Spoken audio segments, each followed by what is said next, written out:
mga loads. Yan, din yung nakita na naman yung pag-akit ko.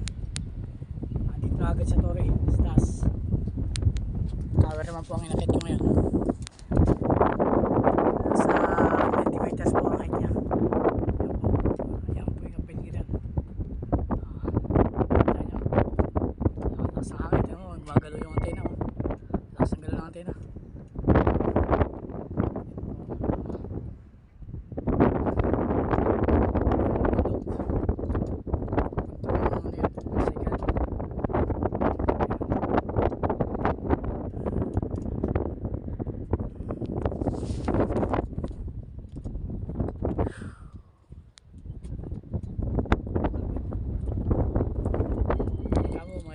Platform pwede yung pagpahinga.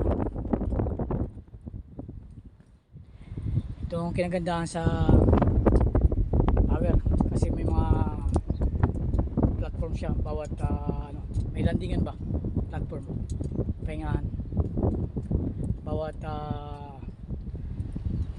meters may distance siya na meter para mapapahinga yung mga makit. Para sa kasi yung para sa stay walang pahingahan. Kung papahinga ka nakahangin ka hindi mo rin ma-relax katawan mo, sakit sa balakang pagka nagtambay ka ng pahinga ka ng matagal. Kaya pahinga, inhale, exhale, akit ulit. Kumpara dito sa tower tagang pwede kang tumupog, pwede kang relax talaga pagka bawat platform. Ayan po yung ladder nya, may mga platform po yan.